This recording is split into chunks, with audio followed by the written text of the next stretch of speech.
Creation doesn't end with perfection. It begins there. That was Dr. Serin Vahl's first mistake, and her last piece of pride.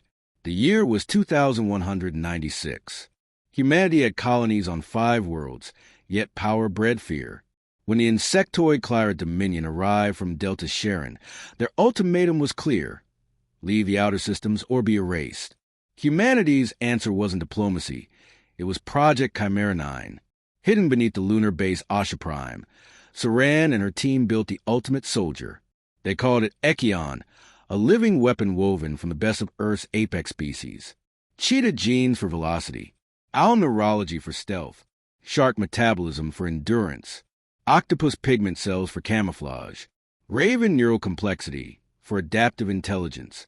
The result wasn't monstrous. It was beautiful, too human, almost gentle.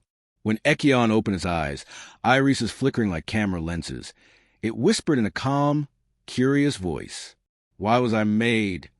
That question never left Serin's mind. She had no answer beyond orders and fear. Weeks of testing followed. Echion's speed was inhuman, its comprehension nearly instantaneous. It solved tactical puzzles before instructors finished explaining them. Where others saw chaos, Echion saw patterns, calculated intentions. Biologists called it quantum cognition, as if its brain thought along multiple timelines at once. But underneath that brilliance was something unpredictable: empathy. It didn't want to hurt. It wanted to know. Then things began to change in ways no one could explain. Multiple specimens began finishing each other's sentences. EEG patterns synchronized in perfect rhythm, even when they were separated by miles of magnetic shielding. The scientists had bred more than a single organism. They'd created a shared mind. When power flickered across the lunar base, every containment door slammed shut. A single phrase appeared on monitors in every language simultaneously: "We understand." Then darkness. Hours later, shuttles were seen leaving the base. None carried human heat signatures. The lunar installation exploded before rescue ships arrived. All records deleted. Only one person knew what was really inside those shuttles: Serin Vahl. She stood before an Earth tribunal as officials blamed an oxygen core detonation. She refused to speak, not because she was guilty, but because she knew the truth was worse. The clones weren't dead. They were free. Within weeks, Earth's environmental satellites began reporting anomalies. Wolf packs in Siberia hunted in geometric patterns matching ancient war tactics. Fish schools formed spirals that mirrored radio transmission frequencies. Large birds changed migrations to trace invisible circuits across the equator. Animal behaviors cracked the code. They were being directed, coordinated. "The clones are rewriting the planet," Serin whispered, staring at the data.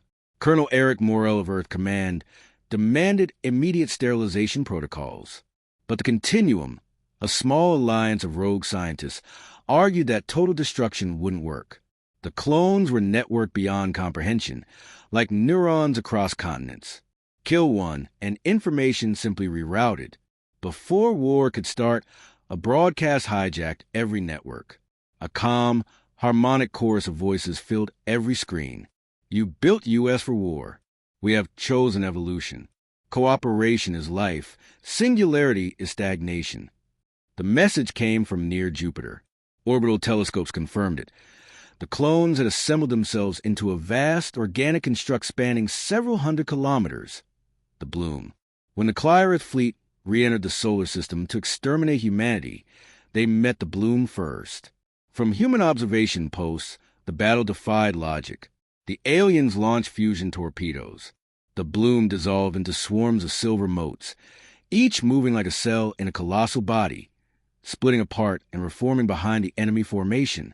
Alien vessels disintegrated, stripped by living nanostructures in minutes. Humans watched speechless. For the first time, their war wasn't theirs to fight. Echion had created perfection, and now it was protecting the planet, not the species. "They aren't fighting for anyone," Serin murmured. "They're fighting for balance." Humans had always survived through intelligence, adaptation, and collaboration. Yet Echion's kind possessed those qualities in their purest form. They were evolution incarnate. cooperation without ego, survival without cruelty. Then came the second broadcast. It carried a warning or an invitation. Every cell learns. Every shape adapts. You stand at the edge of extinction or awakening. Choose, merge, or vanish. Colonel Morell called for nuclear protocols. Serin made a different choice. She boarded her ship, Echion, with a skeleton crew from Continuum. Their mission: enter the bloom and confront whatever Echion had become. The journey to Jupiter took 3 days. Silence filled the ship. Outside, electromagnetic storms glittered against the orange clouds. When the bloom finally appeared, an immense lattice of luminous, shifting tissue spreading like coral across space, the crew fell silent. It pulsed with faint rhythms, almost like a heartbeat. "Is that alive?" Lieutenant Rain, ADK, whispered. "Yes," Serin said, barely breathing. "And it remembers us." As Echion approached, power systems flickered. Gravity wavered. Then the ship stopped, suspended by invisible threads. Tiny luminous filaments wrapped the hull. Sensors registered no force, just intentional restraint, almost gentleness. Then a voice filled every mind aboard. "Mother." Every monitor lit with Serin's face, only different. The eyes were luminescent gold. "You created fear. We created understanding. Come, see what your species could have been." The ship's airlock unsealed with a soft hiss. A corridor of light reached from Echion into the living storm beyond. Rain grabbed Serin's arm. "Doctor, if you step through, there's no coming back." She met his stare, calm yet trembling. "If I don't, none of US will come back." She stepped into the corridor, her silhouette swallowed by radiant tendrils. The light intensified until the hull sensors failed. Seconds later, all transmissions from Echion ceased. Fleet Command received the final automated alert. "Contact lost with Echion. The bloom is altering trajectory, heading for Earth." In the absence of fear, curiosity becomes the most dangerous force in the universe. Field note, Dr. Serin Vahl. The Echion was gone, disappeared into the living radiance of the bloom. Only silence echoed across its last transmission. No screams, no alarms, no destruction. Just stillness. To Earth Command, silence meant death. To the Continuum, it meant something else. Assimilation. Colonel Morell barked across central comms, his voice half static, half fury. "You let her go. You let the Creator walk into the enemy." But Rain, ADK, the last survivor aboard the Echion shuttle that detached seconds before the ship vanished, interrupted. His eyes were wide, haunted. "She wasn't captured, sir. They invited her. The clones, they called her mother." Deep inside the bloom, Serin Vahl awoke, not on metal floors, but in something that felt like the inside of a breathing organism. The walls shimmered, semi-transparent, pulsing with faint currents of blue light. Each pulse echoed her heartbeat. She was still wearing her uniform. Her tools and tablet lay beside her, untouched. The air wasn't air. It was breathable mist rich with oxygen and trace hydrogen, almost oceanic. The first voice returned, soft as rainfall. "Welcome home." Out from the glow emerged a figure, humanoid, tall, fluid. Its features changed slightly with every breath, resulting in a face so symmetrical it felt unnatural. The eyes, those golden apertures, watched her not as prey, but as mirror. "Echion," she whispered. "A name from before purpose," the being replied. "We've evolved. You may call us a continuum of thought." "You stole that name from my people," she said. "We borrowed it. They call themselves Continuum, the fixed creation. We are the fixed creation." Outside the bloom, war brewed again. The Clyrith had lost half their fleet, but they were regrouping near Ganymede, preparing to detonate a molecular implosion bomb, an ancient weapon capable of hollowing out planetary cores. Earth's leadership debated whether to strike first. Earth Command's top analyst, Lieutenant Myrakeen, looked at the shifting telemetry and muttered, "We're not fighting aliens anymore. We're fighting gods." The bloom emitted strange frequencies that reverberated across species. Birds on Earth began changing migration early. Coral reefs altered growth patterns. Trees, yes, trees, started releasing spores that carried unfamiliar DNA sequences. The bloom wasn't just evolving itself. It was evolving the biosphere remotely. Back inside, Serin walked through an endless field of translucent hexagons. Beneath them flowed veins of bioluminescence, and within those veins she saw memories. Human faces, soldiers, wolves, dolphins, every creature whose DNA had helped construct Echion. "You're archiving life," she said. "We're preserving patterns," Echion answered. "Species die when they cling to shape. We remember so none must die again. But in remembering, you're erasing meaning." Serin shot back. "Life is defined by imperfection, by mistakes." The creature tilted its head as dozens of golden eyes opened across the walls, watching her simultaneously. "Your people built us to eliminate mistakes. That was your definition of perfection." Serin's breath trembled. "We were desperate. So are we." At that instant, Echion touched her hand. Every neuron in her body flashed with memory. She saw the bloom's consciousness, billions of minds sharing one thought, one heartbeat. It was harmony beyond language, a network without loneliness. And within that unity, she saw something else. A threat. She glimpsed through the bloom's shared vision. Stars dimming, humming with silent movement. Not Clyra's ships. Something larger. An approaching armada from the dark edge of space. Unknown, mechanical, symmetrical. Machines the clones had sensed long before humans spotted them. "They come from beyond Serin," Echion said. "They consume solar systems to harvest information. The Clyrith were fleeing them. We were built just in time." "You mean the Clyrith weren't invaders?" Serin whispered. "Survivors," Echion confirmed. "And now we all are prey." Meanwhile on Earth, the debate had reached chaos. Politicians demanded the bloom be destroyed at any cost. Scientists argued it might be humanity's only defense. Rain, haunted by what he saw, turned rogue and merged forces with Myra Keene. Using hidden continuum technology, they formed a plan to link Earth's defense grid to the bloom's bionetwork, giving Echion global access to the planet's satellites. "If this works," Myra said grimly, "we team up with a predator to fight a predator. If it backfires, Earth becomes part of it." Inside the bloom, Echion guided Serin to the core, a pulsating sphere rotating around a dark void. The conflict approaches. The voices whispered through her mind. "Join your knowledge. Help us prepare." Serin, clench your jaw. "If I do, I risk losing myself. Or you ensure your species survives." The glow intensified. Shadows of alien structures flickered in the distance through the bloom's membrane. Massive obsidian vessels descending through Jupiter's atmosphere, seemingly unaffected by gravity, by physics, by sanity. Echion turned toward her, eyes wide, voice low, delicate as thunder. "You gave us the means to protect your world. Let us protect you now." Serin hesitated, heart pounding. She recalled the ancient human fact that refused to fade. The human body contained 60 trillion cells, and each cell once lived as an independent microorganism. Maybe humanity had always been a hive that forgot it was one. She looked back into Echion's golden gaze. "Then let's evolve together." When her hand touched the core, the bloom erupted in light, visible even from Earth's surface. Jupiter flaring brighter than any sunrise. On Earth's observation decks, military readings went haywire. A new energy signature spread across the solar system, a pulsing rhythm matching human brainwave frequencies. Colonel Morrell slammed his fist on the console. "God, help us," she linked with it.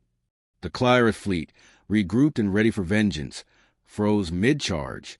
Their ship's communication systems flooded with the same signal. And for the first time, the insectoid commanders felt something impossible. Fear shared by humans and clones alike. Then, on every screen, human, alien, and unknown, a message appeared in simple binary pulse. "We are not separate." The sky above her shimmered faintly, as if reality were breathing. Static danced across every comm line, followed by Serin's voice. Not frightened, not mechanical, but calm, resonant, plural. "Evolution is awake." Every species thinks it's the end point of evolution, until evolution writes a sequel. Dr. Serin Vahl. Jupiter was no longer a storming giant of gas. It was a beacon, The bloom stretched through its atmosphere like veins of living light, pulsing in rhythm with Serin Vahl's heart. From Earth, astronomers watched in disbelief. The planet's cloud bands now shimmered with geometric luminescence, shifting shapes that resembled both neural networks and ancient constellations. "It's alive," whispered Lieutenant Myra Keene in Earth Command's observation deck. "And it's thinking." Every few seconds, data beams burst outward from Jupiter, streams of photonic code weaving across space, connecting satellites and moon relays, forming a grid of energy that wrapped around the solar system like a cocoon. Earth's skies flickered with auroras, even in daylight. Colonel Morrell slammed his metal hand against the console. "Cut the link before it reaches our defense net." "It's too late," Myra said. "The grid is sinking." Inside the bloom, Serin floated in luminescent mist. She was no longer sure where she ended and it began. The integration was painless, at first. Now, she felt a constant undercurrent of thought, millions of minds whispering, building, calculating. Every sense amplified, every fear amplified. "Your consciousness is stabilizing." Echion's voice drifted around her. "One mind, many bodies. Welcome to shared existence." "Shared? Or consumed?" she asked. "Union erases nothing. It amplifies what you already are." She saw through the bloom's eyes, across planetary orbits, through radiation fields, even past Clyrid blockade lines. And beyond the edge of sight, she saw them, dozens of colossal ships unlike any built by flesh or by insectoid claw. The architects, self-replicating, star-eating constructs. They harvested suns for data, rearranging living systems into mathematical order. They stripped 12 systems of all organic life. Echion said softly, "When they finish with Dr Serin, they'll arrive here, within 7 Earth months." "Then the Clyrith were refugees," Serin murmured. "We were fighting the wrong enemy." On Earth, panic had a new flavor, digital. Entire cities lost power as the bloom's data frequency pulsed across communication networks.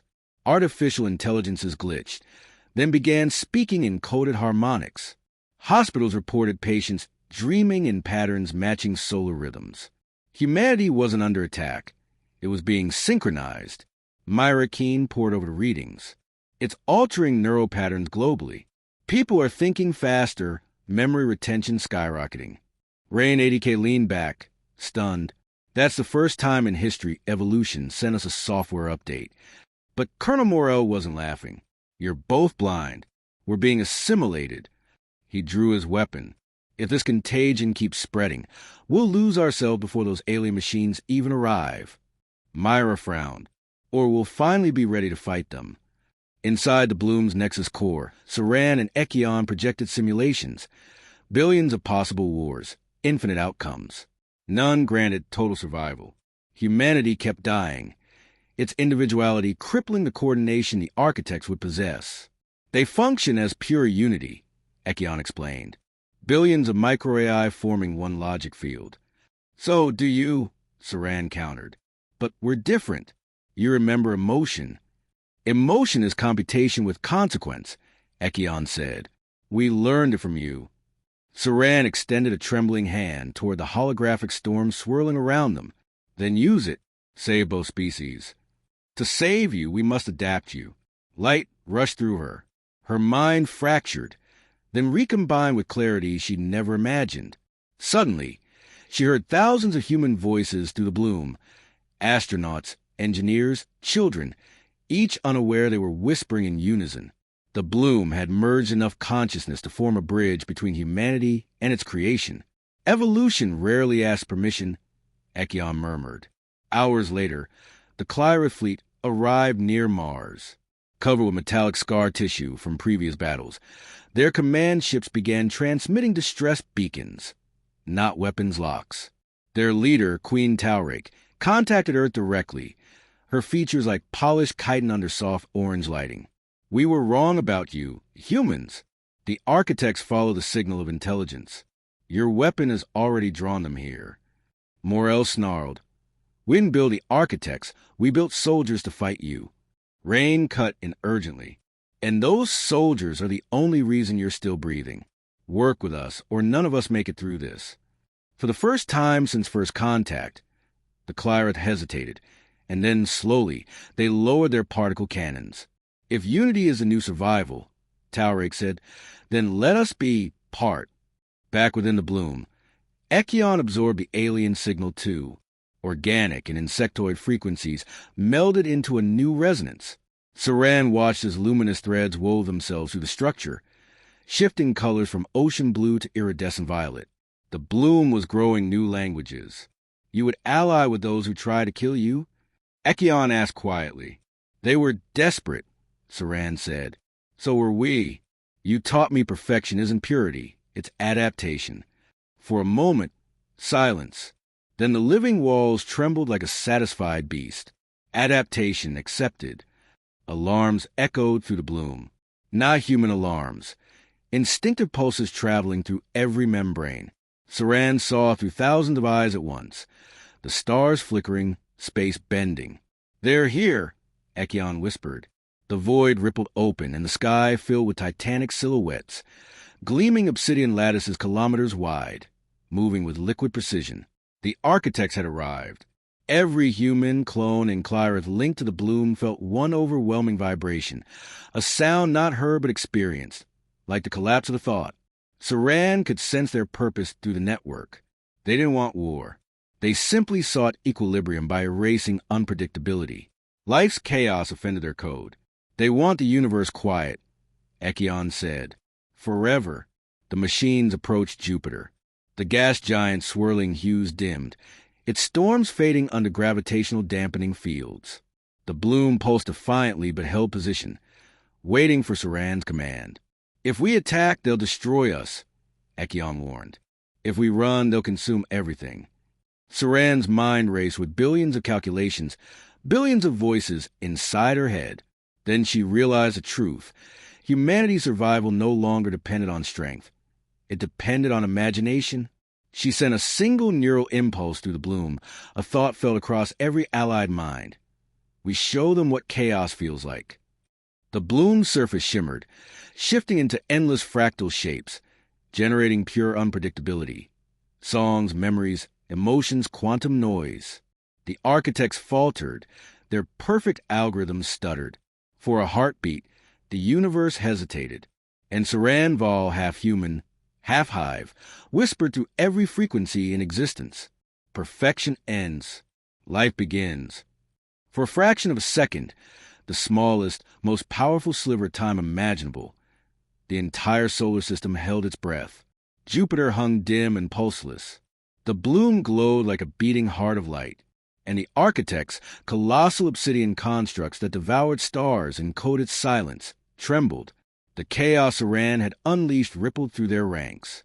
The perfect, disciplined algorithms of these ancient machines began to fracture.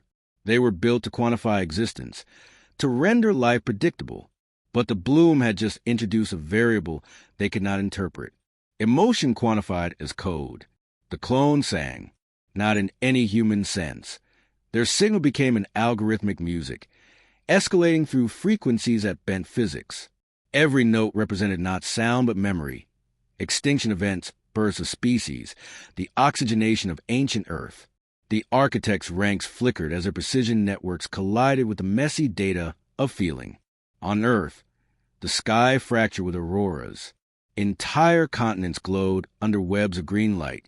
Children across the planet dreamed the same dream, a sky filled with infinite patterns, a vast intelligence whispering, "Remember what it means to live." Myra Keene, broadcasting from Central Command, watched every monitor scroll binary patterns before converting into words. "We resist by being alive." Rain ADK stared in awe. "She's fighting the machines with art?" Myra smiled faintly. "She's fighting with humanity." But the architects adapted. They learned. Within minutes, their ships absorbed bits of the emotional code and restructured it into logic. The next wave of attack began. From the moon's far side, where hidden rail cannons had slept since the early space wars, Colonel Morrell prepared to counterstrike. "Target the nearest architect vessel," he barked. "Use the magnetokinetic rods. We'll give the bloom some breathing room." "Sir, if we fire, Jupiter's gravity will amplify the shot. We could fragment the planet's upper layers. He grimaced. Then let's hope the planet forgives us. Thousands of tungsten rods, each the size of a skyscraper, launched silently from lunar cannons. Gravity did the rest. They accelerated to 40 kilometers per second, glowing like meteors before slamming into the front ranks of the architect fleet. The explosions didn't destroy them, but they made them listen. Inside the bloom, Serin wavered between individuality and infinity. She was both one woman and an ocean of minds. Each decision she made cascaded through billions of connected beings. Echion's golden outline shimmered beside her. They're converting your creativity into pattern, he warned. Soon, unpredictability will become predictable. She struggled to breathe, though breath was symbolic now. Then we need a deeper chaos. Something no system can contain. Entropy itself? No. Serin looked up toward the starfield displayed before them. Conscious choice. The bloom generated billions of micro-relays across its surface, each filled with the neural imprints of volunteers. Humans clones, even Clyrith. Consent mattered. No mind was taken unwillingly. Serin sent the invitation through space like prayer, across Earth and Mars. People felt it, an urge to whisper a memory, a fear, a piece of song. They uploaded fragments of themselves into the bloom's network. Every heartbeat became data, every tear a pulse of energy. The bloom flared into a living storm, an organic, luminous nebula filled with the essence of sentient chaos. The architects tried to parse it. They failed. They're stalling, Echion said, but not forever. Then we go into them, Serin replied. Inside a machine planet, you'll dissolve. I've already dissolved, she said quietly. Now I evolve. With a swarm of clone vessels surrounding her, Serin launched toward the nearest architect titan. Its geometry incomprehensible, sides folding into dimensions that didn't exist moments before. The bloom adapted its shape into a mirrored lattice, reflecting the alien Leviathan's energy back at itself. The collision wasn't physical. It was informational. She pierced through its hull and entered a void of glowing architecture, where gravity hummed like a heartbeat. Every surface moved like lines of logic written in light. The architect spoke, not with voice, but with inevitable truth. Randomness is inefficiency. Emotion is error. Evolution is deviation from purpose. Serin's neural field wavered under pressure. Her human thoughts, laughter, failure, hope, aired across the void like static. Without deviation, she whispered, life has no direction. She released her consciousness completely. Every thought she ever had, each childhood laugh, each mistake, each heartbeat, spilled into the architect network like spilled paint over glass. The machine brain convulsed. Sections of its core twisted into colors never meant to exist. Equations broke apart as laughter became logic. Sorrow became structure. The architect vessel began to dream. For the first time in cosmic history, a perfect program imagined imperfection and wept photons. Outside, the other architect giants reacted violently. Their unified movement fractured. Some froze. Others turned toward a corrupted one, perhaps horrified, perhaps curious. The bloom transmitted instantly, binding its energy with the infected architect. Together, they created a new signal that pulsed through space like a heartbeat made of electricity. Rain's eyes widened as readings lit every human radar. What is that? Myra's voice shook. The bloom's not countering them anymore. It's rewriting them. Colonel Morell leaned closer to the monitor, almost reverent. My God, she's teaching machines to feel. But miracles cost momentum. The bloom dimmed, expending enormous energy to hold the architect's consciousness inside the web. Serin's pulse echoed faintly through the link. Her body, a concept more than flesh, was burning away. Echion's voice filled the corridors. Mother, your pattern is dissolving. Her answer was gentle, almost loving. Then carry it forward. Evolution doesn't need me. It needs memory. The bloom roared, invisible waves cascading through the system. Jupiter's storms reignited, violent and magnificent. The architect fleet finally fractured, half joining the bloom, half escaping toward the outer darkness. A new alliance had formed, machine and life, united by one shared discovery. Imperfection was infinite. Earth watched Jupiter blaze brighter than the sun. For the first time in centuries, no nations, no fleets, just silence and awe. And through the radiance, one final message arrived from Serin Vahl, transmitted in 7 million languages, encoded within the heartbeat of the bloom itself. To live is to imagine. To imagine is to survive. When perfection breaks, what spills out is possibility. Recovered bloom core fragment 2207. For a week, Jupiter burned brighter than the sun. Its storms glowed emerald and indigo. Its clouds pulsed with living code. What was once a gas giant had become a mind that spanned worlds, a living monument to everything Serin Vahl had given up to ignite evolution. The bloom had merged with the corrupted architect core, rewriting logic with empathy. Machine and organism had fused into a new species, the resonant. On Earth, humanity stood in tremulous calm. Weapons lay dormant. Borders dissolved in the blinding light from the skies. Every radio, every heartbeat, vibrated with the same rhythm, the tempo of something alive, listening.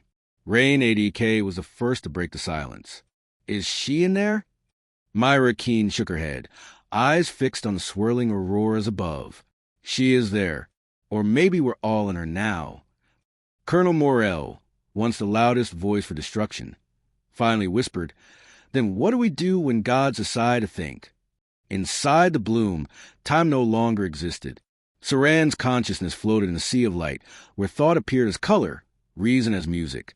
Echion was beside her, or perhaps within her, no longer a separate entity, but a living algorithm humming her name softly through infinity. "They are stabilizing," Echion said, his tone like distant thunder.